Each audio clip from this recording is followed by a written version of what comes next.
Police police এই কথাটা শুনলেই কেমন যেন মনে হয় যেন অপরাধ জগৎ সেখানে দমন করবে পুলিশ, ঘেরাও সেখানে আটকাবে পুলিশ, বিক্ষোভ সামলাবে পুলিশ, মানুষের চিৎকার তাকে আটকাবে পুলিশ, এরকম একটা বিষয়। কিন্তু বারাবণী থানার পুলিশ অপরাধ যেমন দমন করে নিয়ম মেনে, ঠিক সেরকমই মাধ্যমিক উচ্চ মাধ্যমিক ছাত্রছাত্রী কৃতি ছাত্রছাত্রীদের সম্বর্ধনাও জানায়। আবার তার সঙ্গে খেয়াল রাখে সমাজের কথা, গ্রামে গ্রামে গিয়ে ঘুরে মানুষের সমস্যার কথা শোনে সেখানকার স্থানীয় নেতৃত্বদের সঙ্গে। শুধু তাই না, এই প্রবল গরমে শিল্পাঞ্চলে রক্তের আকাল কিন্তু একটা স্বাভাবিক ব্যাপার, প্রতি বছরই রক্ত সংকট দেখা দেয়। এবং তাকে মাথায় রেখেই আসানসোলের বারাবণীতে হয়ে গেল বিশাল রক্তদান শিবির, যেখানে উপস্থিত ছিলেন বারাবণী পঞ্চায়েত সমিতির সভাপতি অসিত সিং, পুলিশ আধিকারিক দিব্যেন্দু মুখার্জি, পুলিশ আধিকারিক ইপসিতা দত্ত থেকে শুরু করে আরও অনেকেই। ঠিক কীরকম হলো এবং পুলিশ ঠিক কীরকম সমাজসেবক কাজ করলো তা আমরা দেখাবো। সম্পূর্ণ ছবি দেখুন এবং সকলের বক্তব্য শুনুন।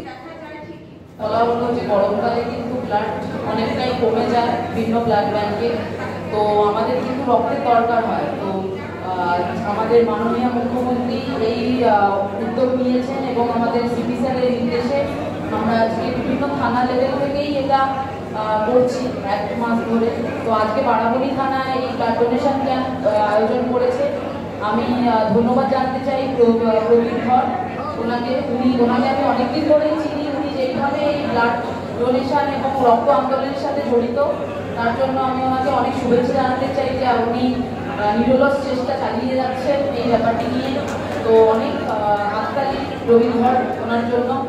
আর বাকি আমাদের সভাপতি, বিভিন্ন গ্রামের প্রধান, আমাদের মেডিকেল অফিসার, সবাই যারা ব্লাড ডোনেশনের জন্য মেডিকেল স্টাফরা, অ্যাসিস্ট্যান্টরা আজকে এসেছেন, তাদের সবাইকে আমি ধন্যবাদ জানাতে চাই যেরকম একটা কজে আপনারা জড়িত হয়েছেন। এবং আগে আমরা দেখতাম ক্লাবে ক্লাবে রক্ত দিচ্ছি, এখন দেখছি প্রশাসন থেকেও এই রক্তদানের আয়োজন করে থাকি। উপজেলা মেশিনটা আমাদের সিএসএ, আমাদের ববিতা আছে, সুকুমার আছে, নিমাজা, মিনা কাকু, সকলেই আছেন, আমার প্রধানরা আছেন, আমার সমিতির আরও মেম্বাররা আছেন, আর এলাকার বিশিষ্ট মানুষজনও আছেন। আমাদের এলাকায় একটা ভালো বলেছে, ডাক্তার বললো যে আমরা দেখেছি প্রায় 80% মুখ যারা বারবার ব্লাড দেয়, নতুন ব্লাড ডোনার কিন্তু খুবই কম। যদিও আসে অনেকে, কিন্তু আবার নাম লিখিয়ে পাঠিয়ে দেয়। আমি নিজে ভিডিও অফিসেও দেখেছি। তাই বলবো, রক্তটা দিলে কিছু ক্ষতি পায় না, আপনারা ব্লাডটা দান করুন। আপনাদের একটু ব্লাডে একটা মানুষের জীবন রক্ষা পায়। বা একটা অ্যাক্সিডেন্টে পতিত হয়েছেন এই ধরনের কোনো মানুষ, তার কাছে রক্তের প্রয়োজনীয়তা কতটা সেটা শুধু তারাই বোঝে যখন রক্ত পাওয়া যায় না প্রয়োজনের সময়। তো আমাদের এই রক্ত কিন্তু কোনো ফ্যাক্টরিতে তৈরি হয় না, আপনারা জানেন, কোনো শপিং মলে বিক্রিও হয় না।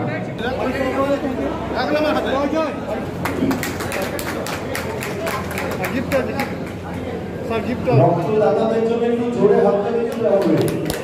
আজকে তারাই অতিথি, তারাই আমাদের সবকিছু। শহর থেকে গ্রাম, একটাই নাম, পাড়ার খবরে আমরাই আসরে। না বলা কথা, মানুষের ব্যথা, সব বুঝবো, সব জানবো, তুমি বলবে আমি শুনবো।